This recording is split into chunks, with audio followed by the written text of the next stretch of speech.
睡，给我点水。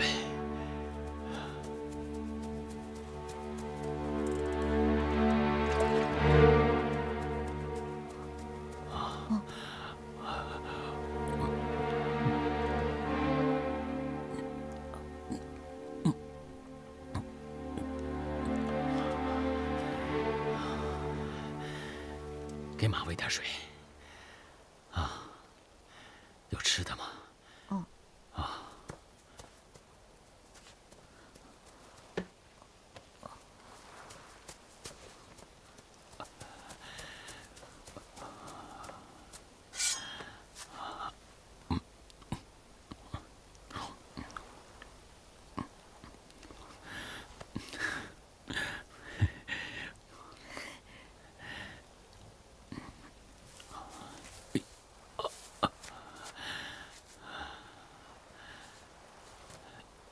好兄弟，多谢你了。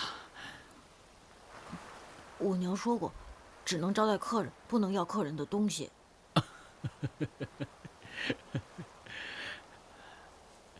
好孩子，好孩子。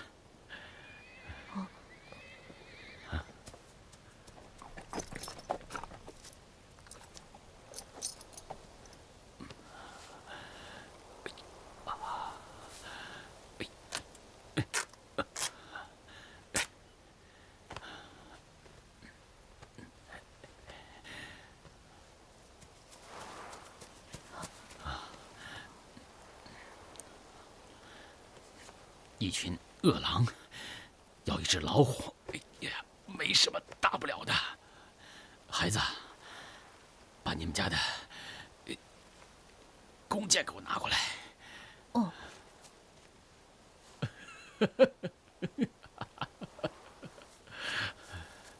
我跟他们打仗，要大的。把你爹的弓箭给我拿过来。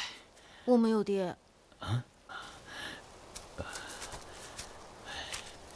孩子，我躲在这个草垛里，你把我的马赶得越远越好，你自己也躲起来，别让他们抓到你。哦，好，去吧。放开我！你们要干什么？你们小兄弟，大汗有令，接你们母子去营中居住。小兄弟。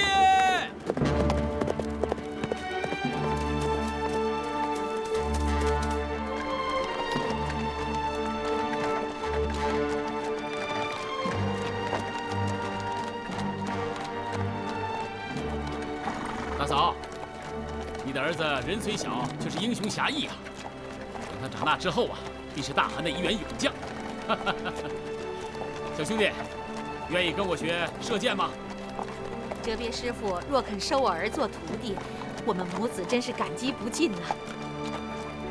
静儿，好好跟哲别师傅学射箭，只有学好武功，才能为你爹报仇。娘，放心吧。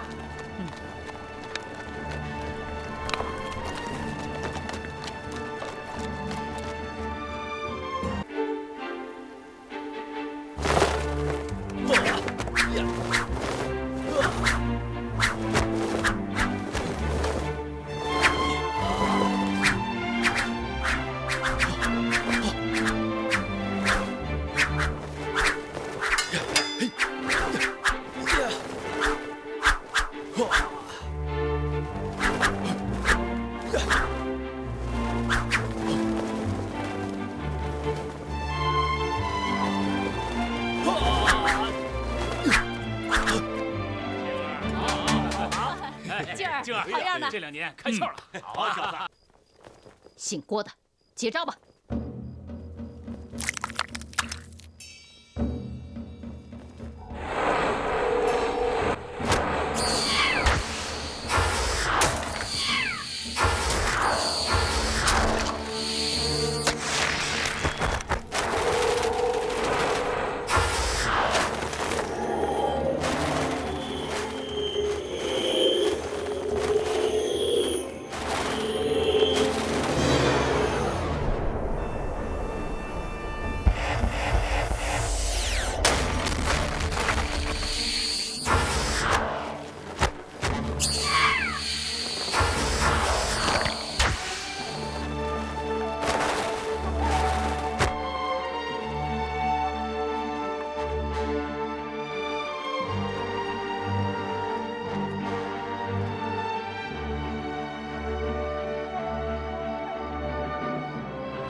梅前辈，晚辈自愧不如了。靖哥哥，你先等等。梅师姐，我们刚才说过比15招的，现在已经超过15招了。蓉儿，我，哎，怎么了？靖哥哥，靖哥哥中毒了。梅少峰，拿解药来。想要解药，你们自己来取吧。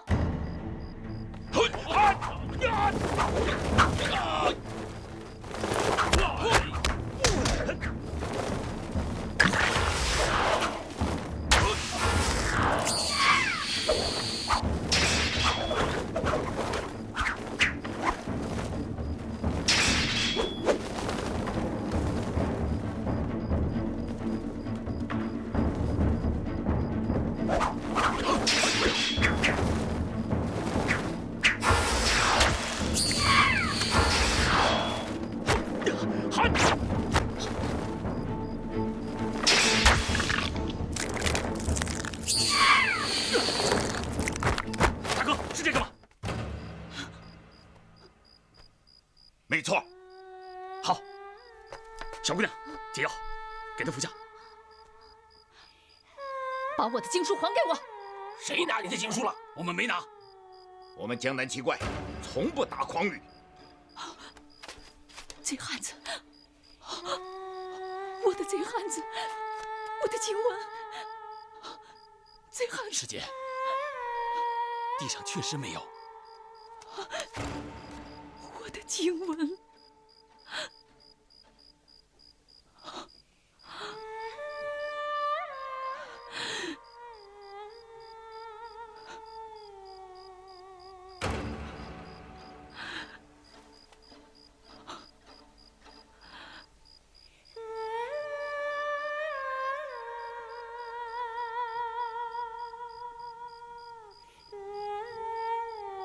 如果不把经文留下，谁也别想活！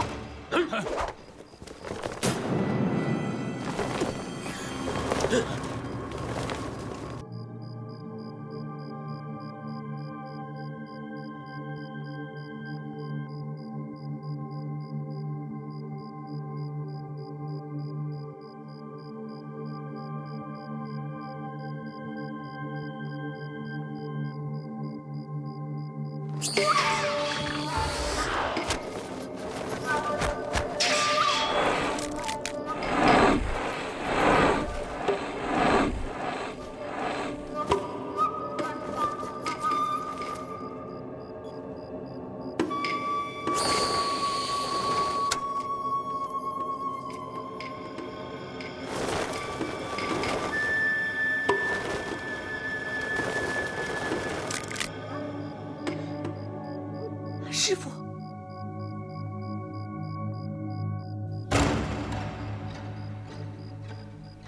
姓郭的，你用洪七公所传的降龙18掌打我，我不过是废了一对招子，因此不能抵挡。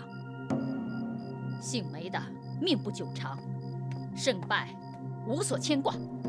可要是江湖从此传言，说我梅超风打不过老叫花子的传人，岂不破了我桃花岛恩师的威名？来呀，我们再打一场！梅前辈，我看不必了吧？只是因为前辈眼睛不方便，我这才侥幸得胜的。其实我根本不是前辈的对手的。不行，我们非再打一场不可。静儿，该上就上，习武之人还怕打架吗？既然如此，那就请梅前辈指教。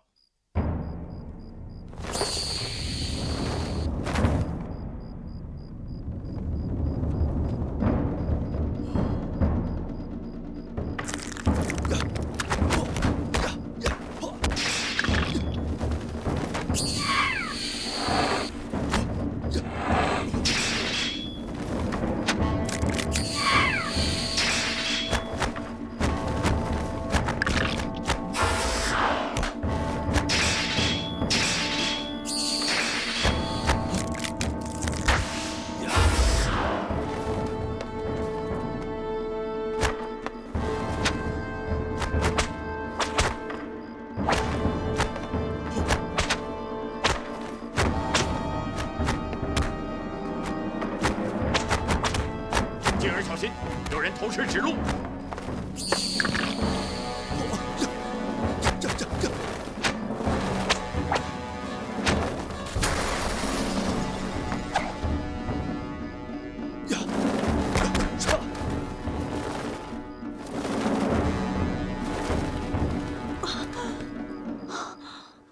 梅前辈，得罪了。爹，师傅，爹，你怎么离开桃花岛了？心愿了了？了什么心愿呢？为了找你这鬼丫头，什么心愿都顾不上了。都是蓉儿不好，蓉儿以后不会了。蓉儿啊，去把你师姐扶起来吧。哦，师姐。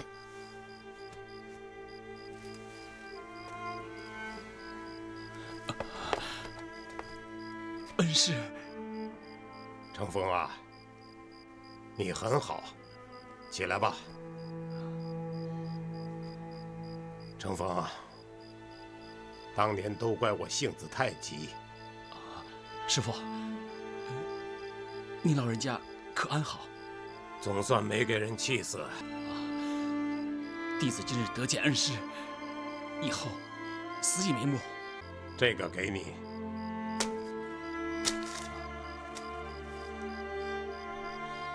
恩师所传，必是绝学。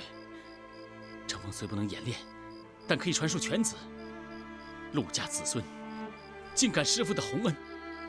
这套腿法和我早年所创的已大不相同。招数虽是一样，但这套腿要从内功练起。按照此法，你每天打坐练气，要是进境得快，5、6年后便可弃杖而行。谢恩师。程峰，你把你的3个师弟都找来，把这套功诀传给他们吧。是。曲师弟和冯师弟的行踪，弟子一直没有打听到。武师弟已去世多年了。超峰，你做了大恶，也吃了大苦。刚才那个裘老儿咒我死了，你竟然还哭出了泪水，要为我报仇。就看在这几滴泪水的份上，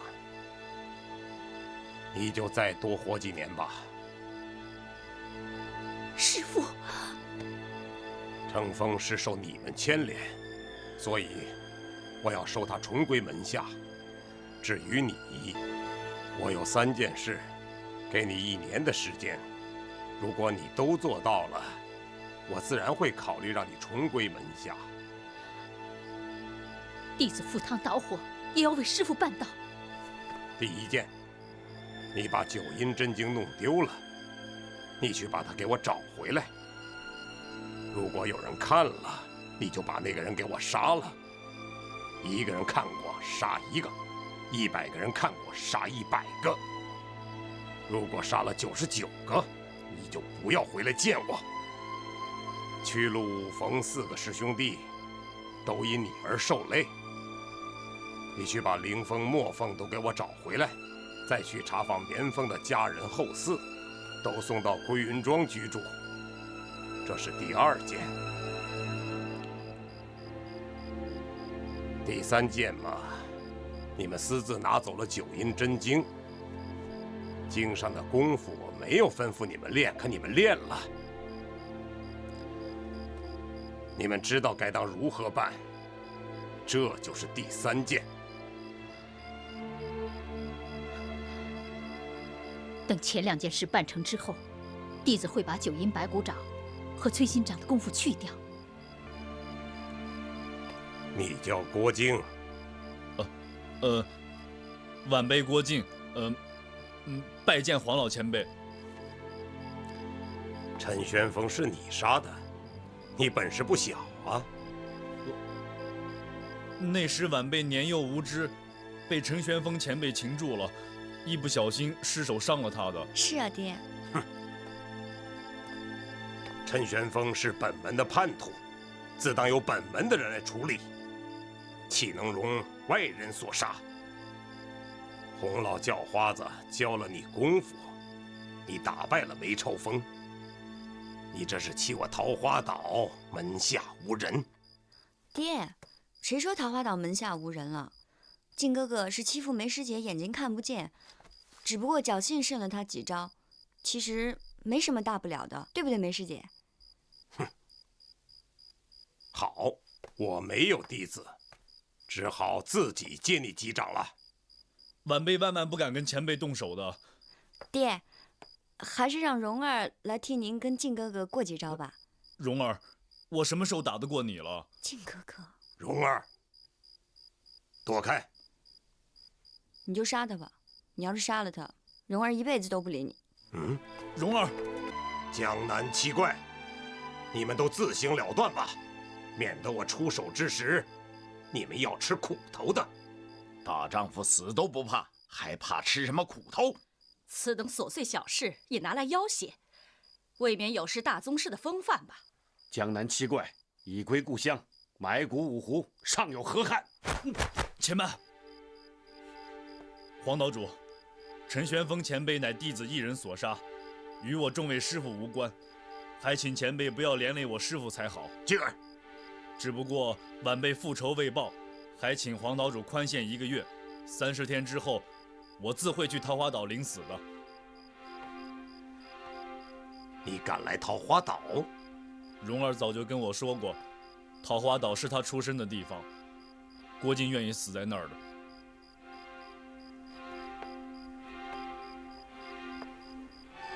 滚！好快的身法啊！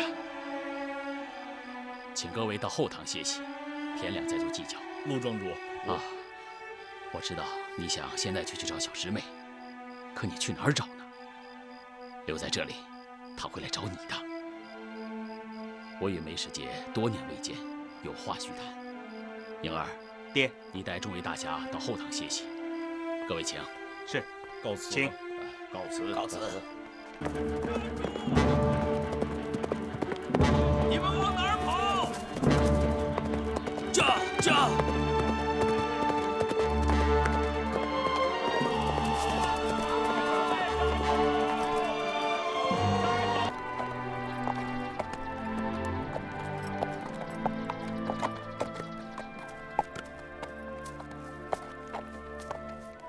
蓉儿，我一定会把你的伤治好的。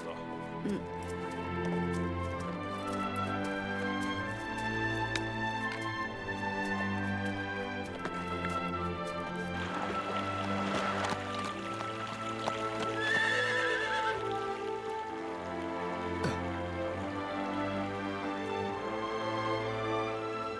蓉儿，你看这座桥，好像就是图中所示的那座独木桥啊。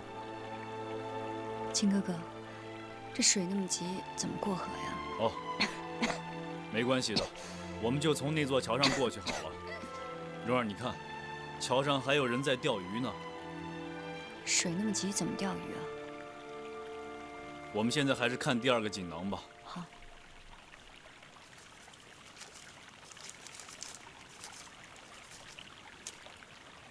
此女之伤，当是为段皇爷能救。蓉儿，段皇爷不是跟你爹齐名的那个南帝吗？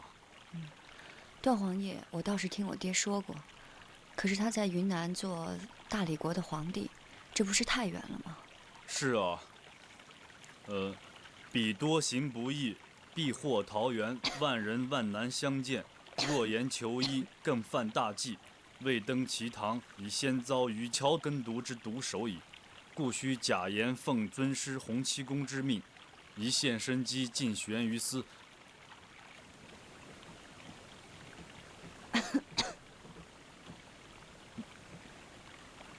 这位大叔，可否借个路让我们过一下？这位大叔，你在干什么呢？臭小子，你眼睛瞎了吗？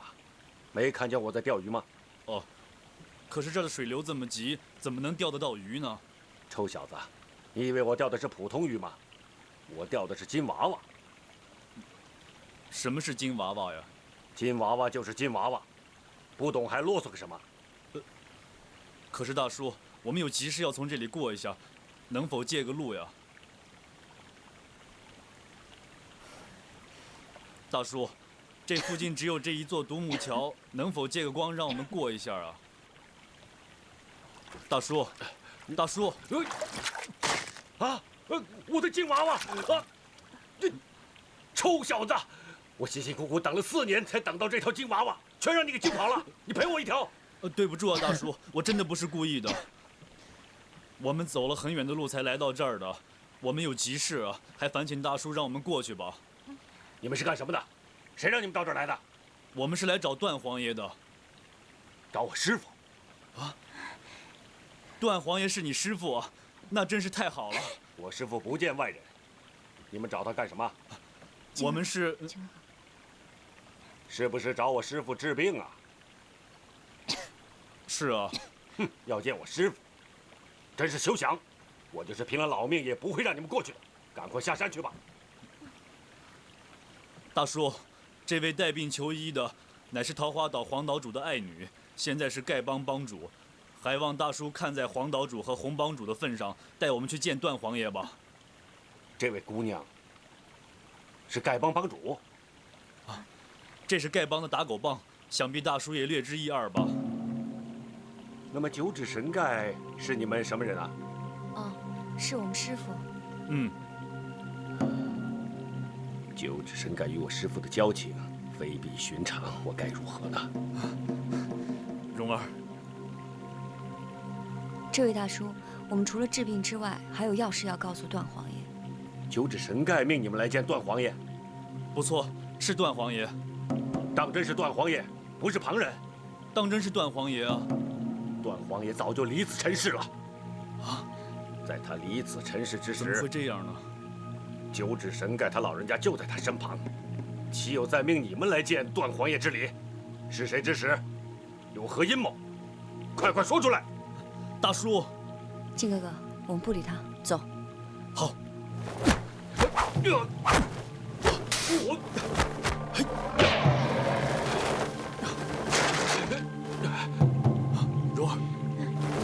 儿，小心点，靖哥哥。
蓉儿，快走，快走啊！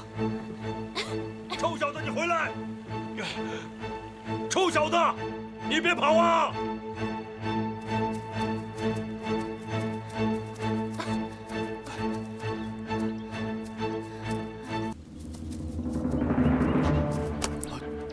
靖哥哥，这儿风景这么美，要是治不好的话，也不枉白来。蓉儿，你别说泄气话好不好？你的伤一定会治好的。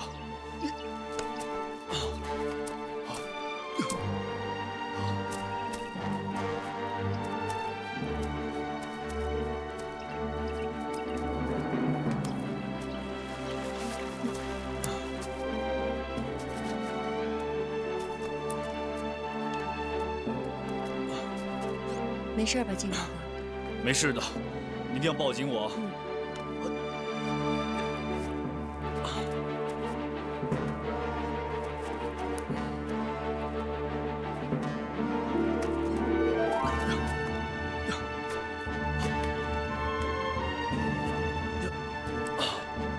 小心啊，靖哥哥。嗯。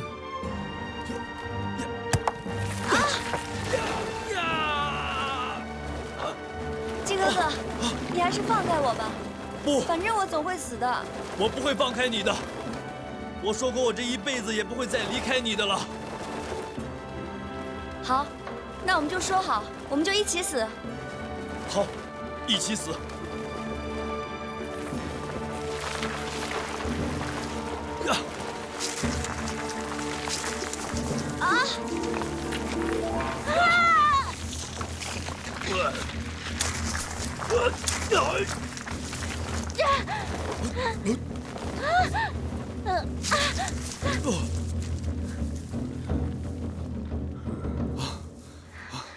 多谢前辈相救啊！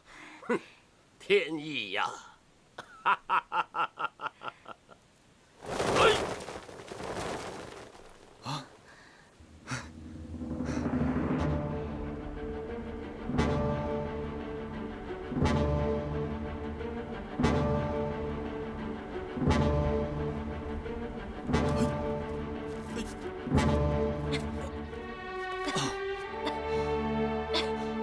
蓉儿，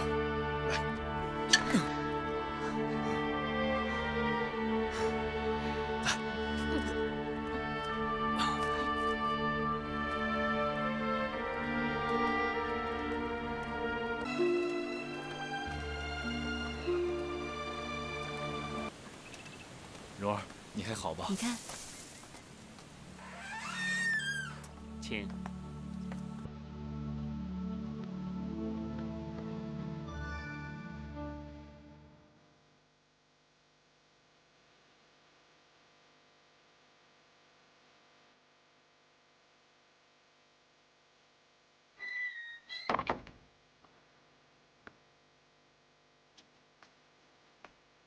弟子郭靖黄龙叩见师伯。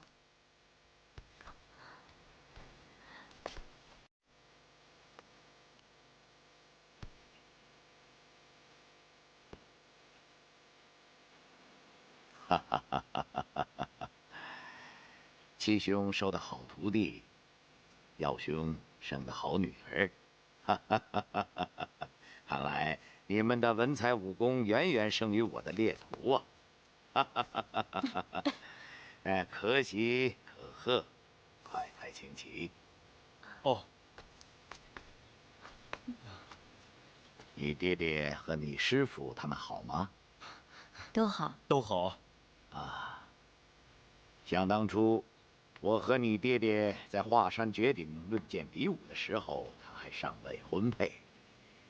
真想不到，一别20年，他竟然生下了这么一个如花似玉的女儿。哎，你有兄弟姐妹吗？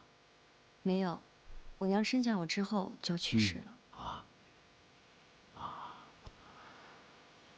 哎，我刚入定了3日3夜，刚刚回来。哎，你们早就来了吗？我们也是刚刚到，要不是在路上几位叔叔多方照顾的话，恐怕早就到了。蓉儿，别这么说话。他们呐，就怕我见外人。其实呢，你们哪是什么外人呢？啊！小姑娘一张利口，果然是家学渊源。哎，段王爷早已不在尘世了。我的法号叫一灯。哦，蓉儿，蓉儿，蓉儿，一灯大师，我求求你，快救救他性命吧！嗯。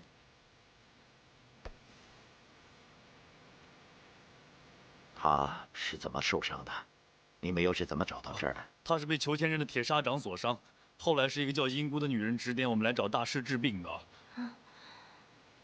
英姑，蓉儿，师傅，带弟子给这位姑娘医治。就凭你们的功力，能医得好吗？弟子勉力一试。唉，人命关天，岂容一试啊！师傅，这2人受奸人之使来此，绝无善意。师傅虽然慈悲为怀，也不能中了奸人的毒计呀。哎，我平时是怎么教导你们的？啊，快下去吧，不要让客人心中不安呢。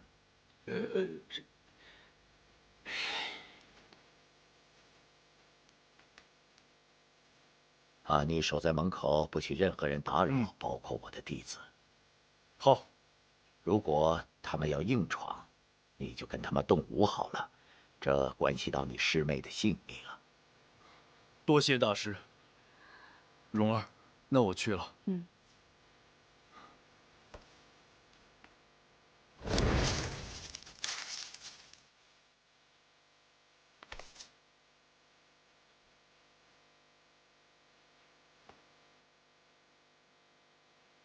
你要全身放松，无论身体出现任何痛痒异常，切不可运气抵御。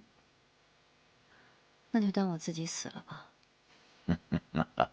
好聪明的女孩啊！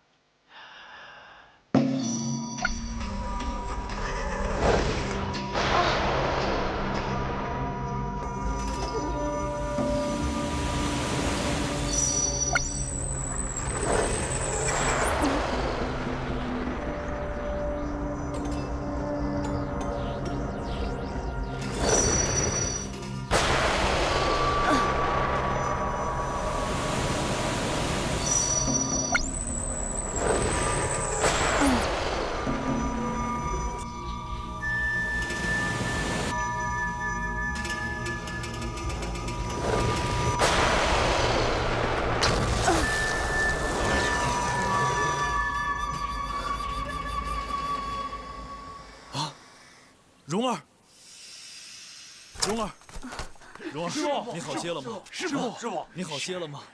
没事儿，孩子，你已经好了。真的。休息几日，不要乱走乱动，就没事了。多谢大师，多谢大师。靖哥哥，把九花玉露丸给大师。哦，九花玉露丸。大师，好啊，师傅，想当初在华山论剑的时候，你爹爹就把这九花玉露丸给大家分食，果然是神效无比呀！快请大师服用吧。是吧？好，你就是把世上所有的灵丹妙药都搬来，也还不够啊！没。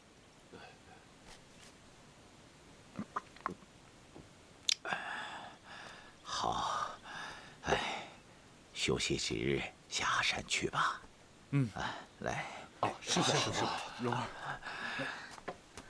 蓉儿，师傅，你中毒了！大师，孩子，这药是你爹亲手调制的吗？你们，我师傅好心相救，你们竟然下毒害人！没有啊，这个药我跟蓉儿都吃过了，没有问题的。大师，我想起来了，在黑沼的时候，宁姑把这瓶药拿到隔壁，好久才还给我。对呀，没错。师傅，怎么会这样呢？孽障啊！是我命中该遭此一劫呀！师傅，大师，我们真的不知道啊。不干你们的事，没关系，我就是中了毒，有你师叔在，他是疗毒的高手啊，没事儿。你们歇息去吧。师傅，去吧。大师，我们走啊，走，快走啊，走。歇息去吧。师傅，师傅，叫你们的师叔。是。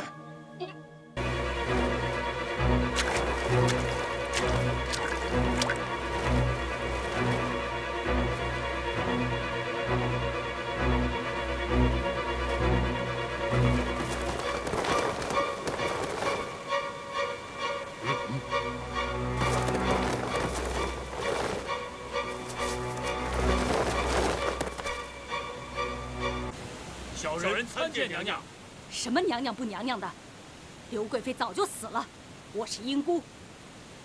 哼，大丞相、水军都督都在这里，我还以为皇爷当真是看破事情，削发为僧，却原来躲在这深山中，还在做他的太平安乐皇帝呢。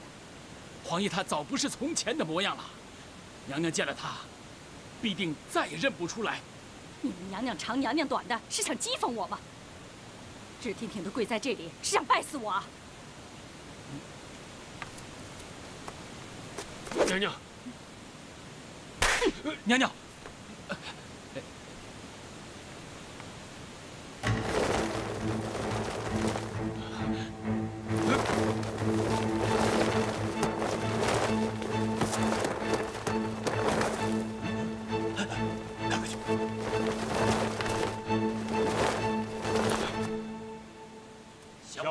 您请安。我要见段志兴去，你们让是不让？一日为君，终身世尊，你岂可出言无状？娘娘止步！闪开！啊！嘿，娘娘！哎呀！哎呀！娘娘，再不停手，小的就无礼了。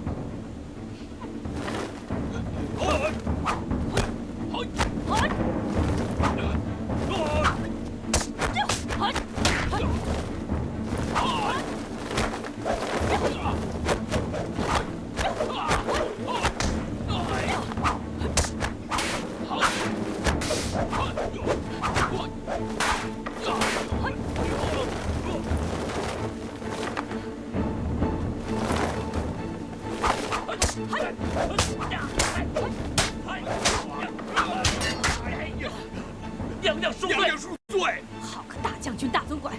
哎呀！哎呀！哎呀！啊！哎！哎！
娘娘留步！你想怎么样？大丞相、大总管都中了我的七绝针了，天下无人能救得了。你也想送死吗？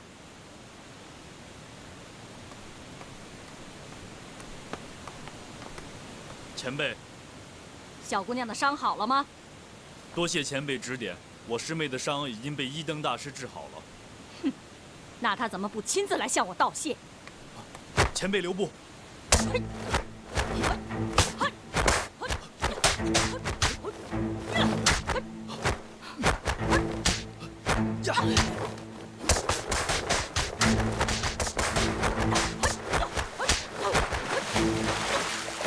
哎呀！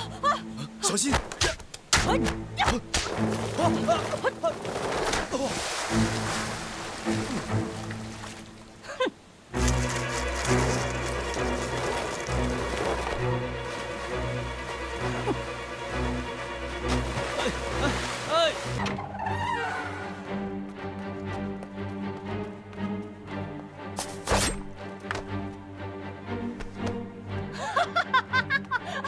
我把他杀了！我把他杀了！不，师傅，一灯大师，把刀给他，给他，给。师傅，谁也不要难为他。来吧，刺吧。一灯大师，你很久了。英姑，你不能杀他呀！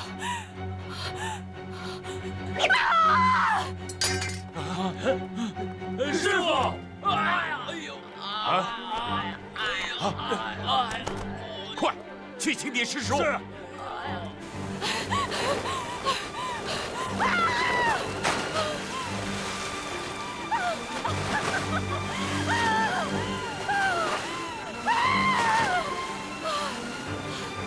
10年苦心，毁于一旦。我杀了他又怎么样？孩子，梁仲就没能为你报仇啊！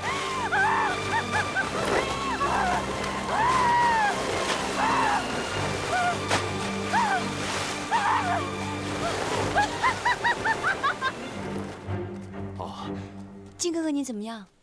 我没事，你放心吧，蓉儿，他没刺中我。那就好。小施主，你舍命救我，真是罪过罪过。晚辈装扮大师，还望大师见谅。阿弥陀佛。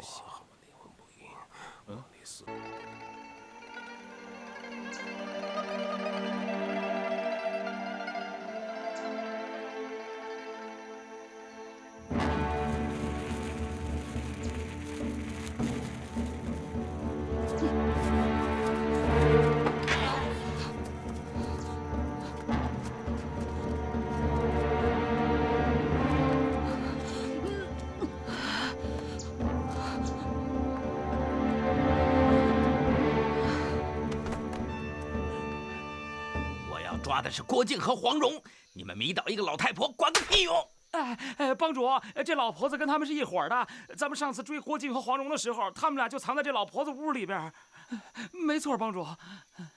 把他带走。是。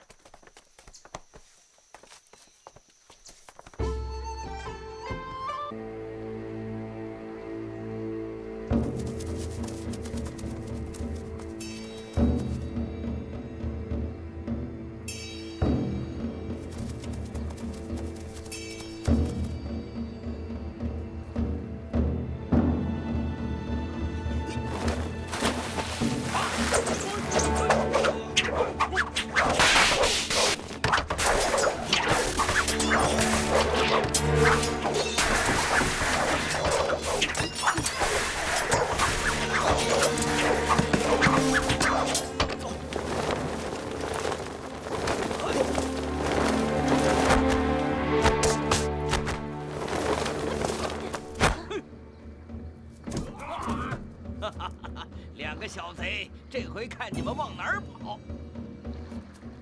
哼，跑什么跑啊？我们根本就是来找你的。蓉儿，闪开！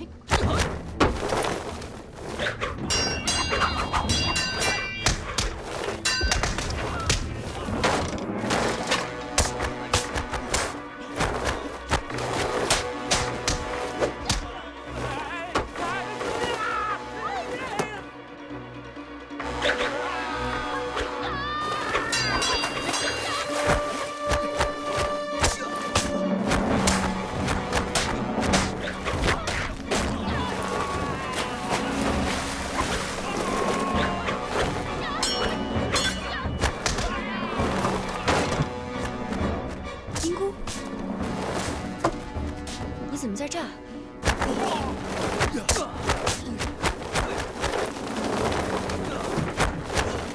裘千仞，原来是你！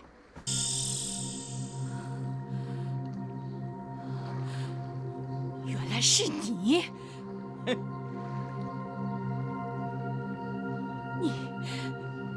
我怎么样？你就是杀死我儿子的凶手！你还想跑？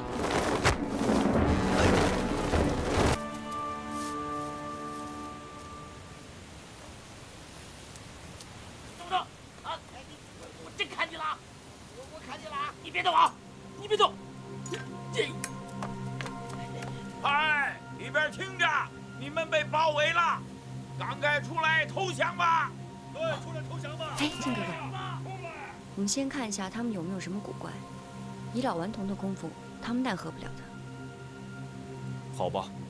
哎，你可不能动啊！你动我就砍你了！你可不动！快出来吧！还敢强出头，不怕人笑掉大牙？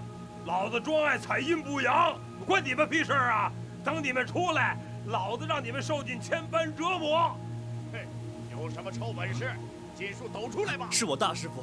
大师傅！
快救我！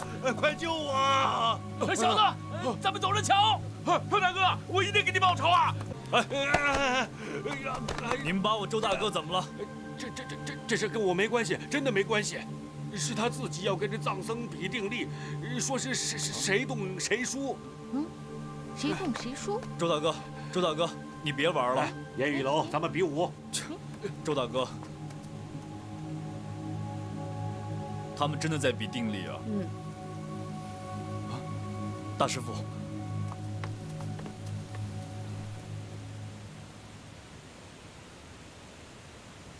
哎，你们两个再这么对号下去，再过几个时辰也分不出胜负，那有什么意思啊？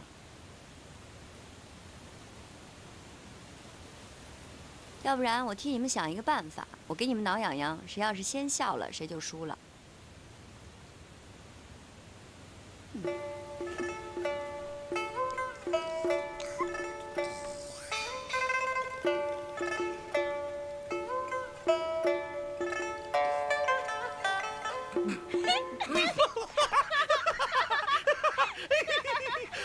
哎，这个胖和尚你可真行啊！好了，老顽童服了你了。喂，你既然赢了，我就不要你的性命了。我们走。哎，老顽童，你还装死啊？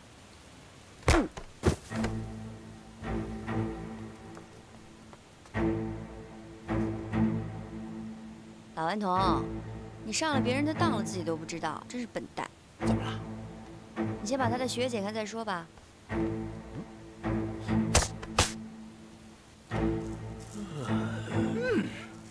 哎呦，臭贼！救命啊！我打死你啊！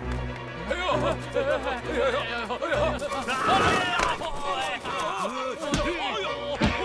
两个交了你们两个狗都不如的朋友，我算倒霉了。彭大哥，你恕罪呀！我们哥俩上去也是白白送死。对啊，这是一块上啊，那就得一块玩完了。哎呀，是，灵芝上人这回是死定了。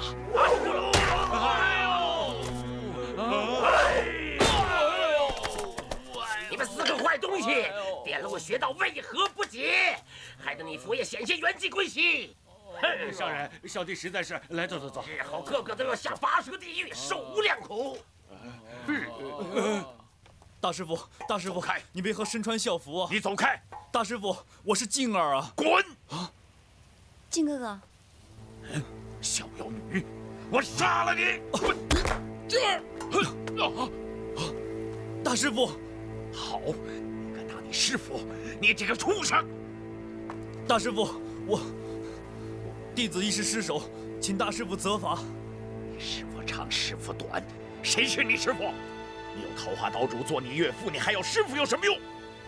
江南七怪这点微末道行，怎么配做你师傅？师傅，弟子知错了。柯大侠，师徒之间失手是件稀松平常之事。这招是我教的，老教化给你赔礼了。7位师傅为弟子远赴大漠，耗费心血18年。弟子纵然是粉身碎骨，也难报师傅的大恩大德。这只手掌刚才打了大师傅，弟子不要了。既然如此，你得依我一件事。大师傅但有所命，弟子岂敢不遵呢？你若不依，咱们师徒的情分就此一刀两断。弟子一定尽力而为，若不告成，死而后已。那好，你去割了黄老邪和他女儿的人头来见我。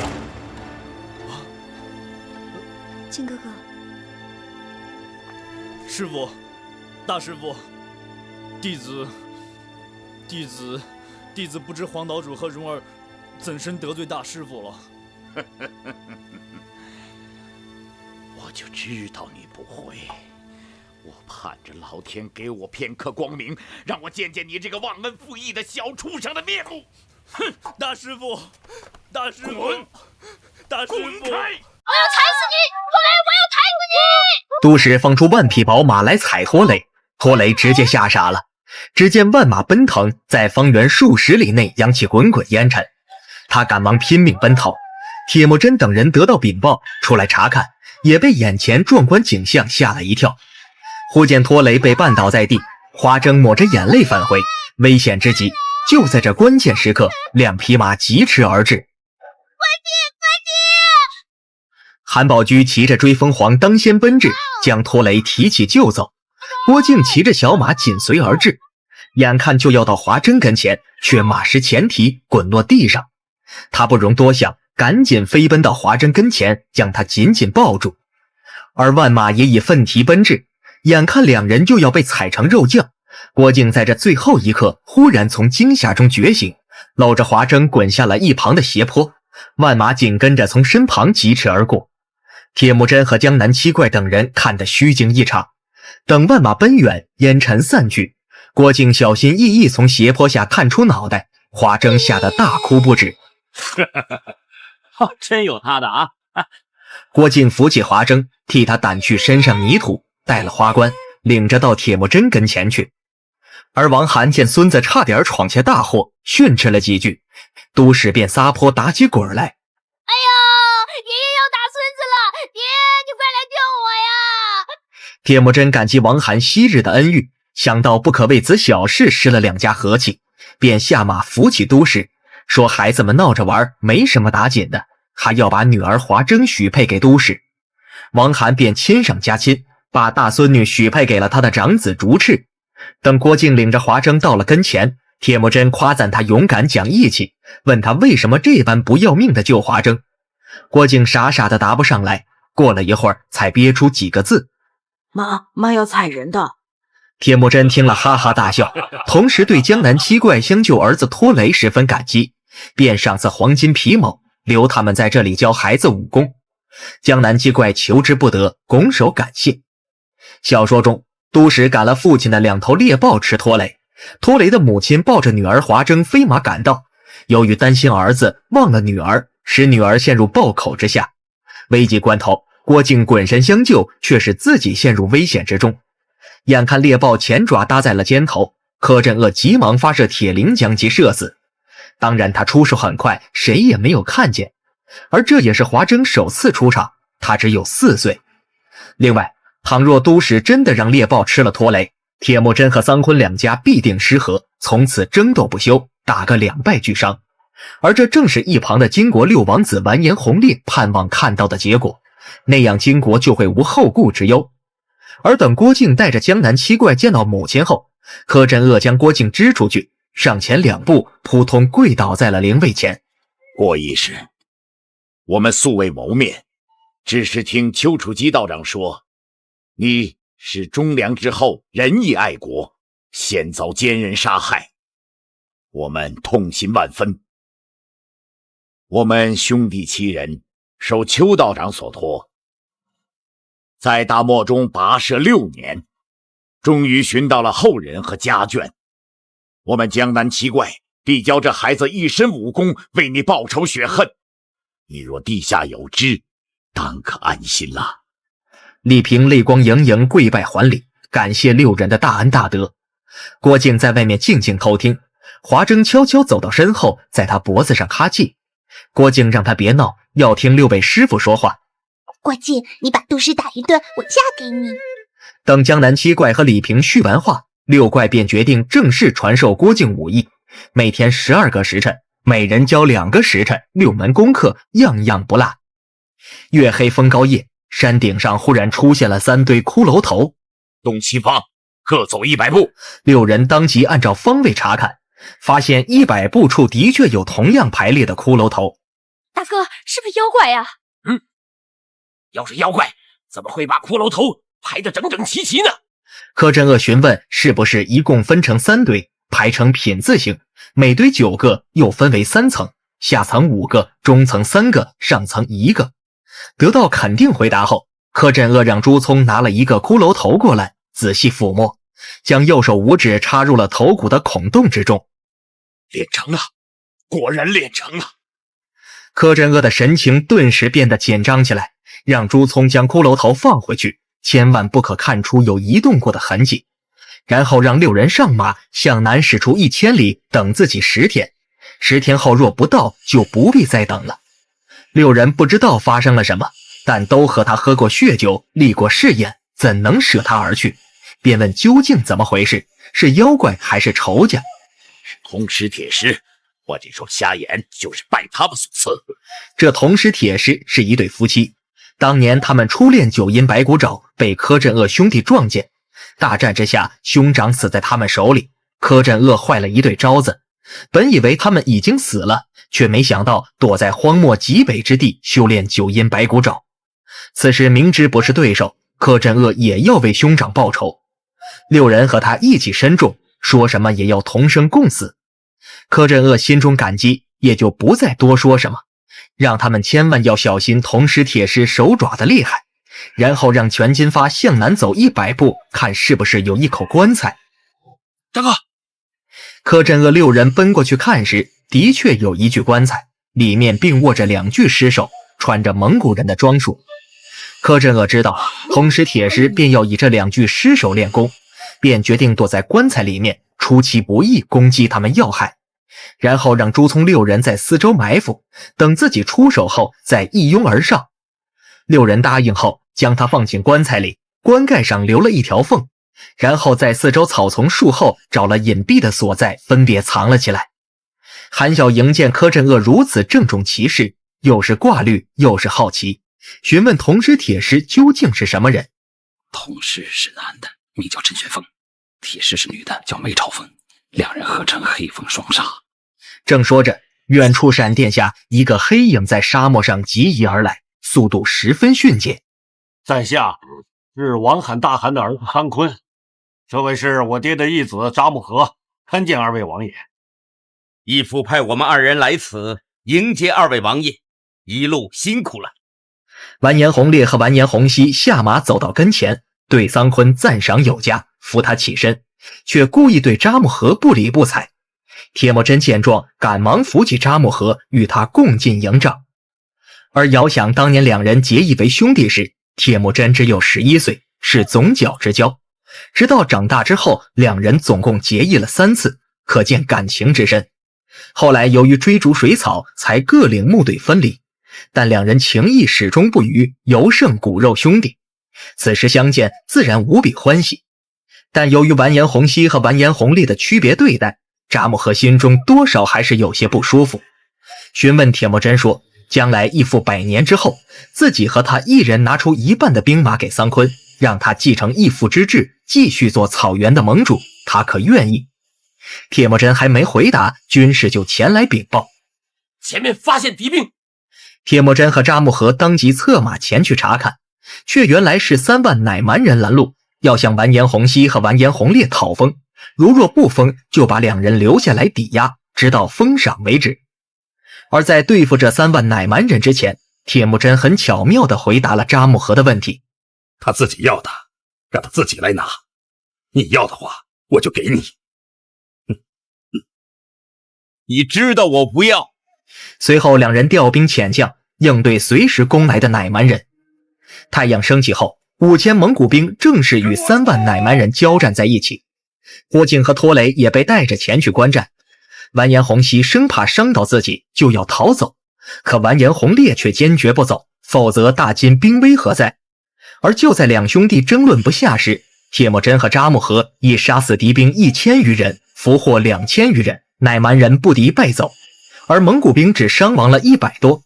可这却让完颜洪烈深感忧虑，生怕如此下去，铁木真和扎木合统一了漠南漠北诸部，那样大金国就从此不得安稳。铁木真汗，王罕大汗在10里外迎接2位王爷。铁木真和扎木合当即奔腾赶往，王罕甚是高兴，亲自迎接完颜洪熙和完颜洪烈到帐幕之中，大张筵席，宴请2人，同时让女奴献歌献舞，以娱嘉宾。完颜洪熙这个草包看中了2个女奴，思索如何向王罕索讨。